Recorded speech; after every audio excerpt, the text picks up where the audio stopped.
As many of you probably know, I'm a fan of low gear, no gear, or old-fashioned gear. Today I'd like to talk about a piece of equipment, clothing actually, that when I first heard about it, I was a bit skeptical. But I've come to really use this as my main outer shell of clothing during the late fall and a lot of the winter months.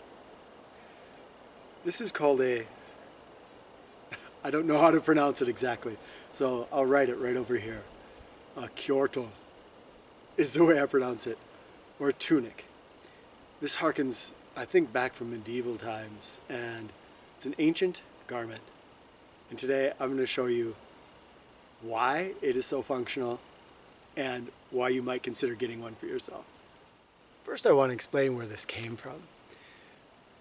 As many of you probably know, I was quite skeptical about starting a YouTube channel, but it has allowed me to connect with people all over the world and form some amazing friendships.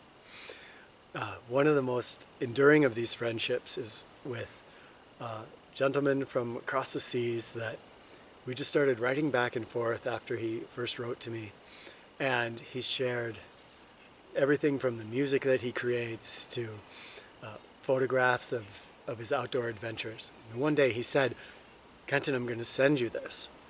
And he uses this all the time, and he does a lot of outdoor exploration and adventures.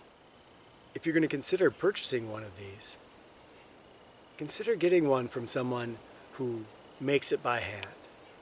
This is made of wool, it's made by hand. This is the web address of the people that make it. Another place you could look would be Etsy, for instance, and you might be able to find one of these for sale. If you're going to get one, get wool. People often make these sorts of things out of other materials. Nothing's going to function like wool. The reason I was skeptical at first is that it comes way down the body, almost like a dress. And I was worried about it disrupting my ability to move through the woods, because I like to do a lot of parkour-y stuff, climbing trees, moving through my environment. I was worried it might hold me back. It hasn't. It's proven to be very versatile as far as movement. Having this little skirt on it makes a big difference when we're trying to conserve warmth. And here's the thing. Today it's about 34, 36 degrees out, and everything's wet, right? I mean, this is all the snow is kind of damp and wet. And we might be really good. You might have a great squat. Then you can work around the campfire. You're going to be just fine. But a lot of us, we can't hold that squat for very long. And then at some point, our butt's going to hit the ground. And a lot of times, that means that my pants are getting wet. You probably know about conduction. It's one of the biggest heat loss scenarios that we're going to encounter out in the woods. So when I do sit down, and here I'm sitting down essentially on a wool blanket, and still not perfect, it can get wet like anything else, but it's off of my pants, and so I'm not getting that wet right up against my skin.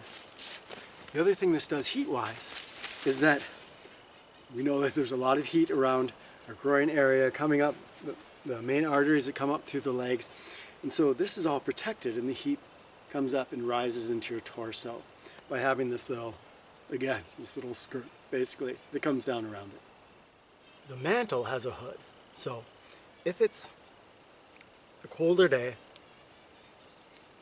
it has a really deep hood, and I can bury myself in it. In the back, I'm not exactly sure what this is for, but here's what I use it for.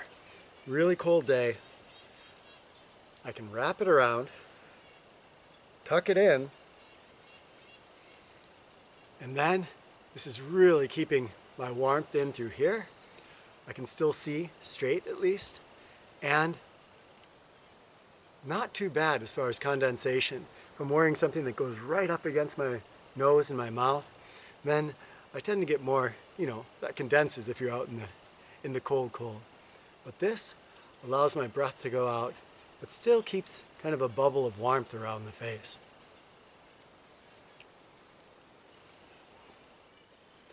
And finally, I've spoken about this before.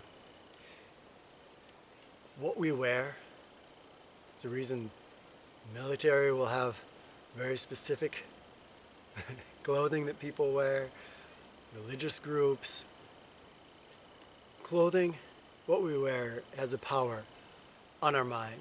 And so for me at least, when I put this on, it takes me back to a simpler time before our cell phones and internet and all the other things of our world. And it's a little bit easier for me to tune into my environment when I'm wearing something that harkens me back to pre-industrial ages. That, my friends, is the Kjortel. Again, I'm saying it incorrectly, I'm sure. But if you ever get a chance to try one on, give it a try. And it's really become my go-to piece of clothing for much of the year when the temperatures begin to drop. It's awesome.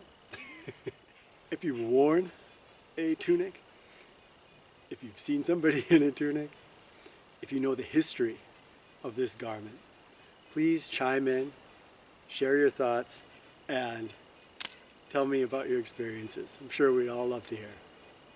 Thanks for watching. Talk with you soon.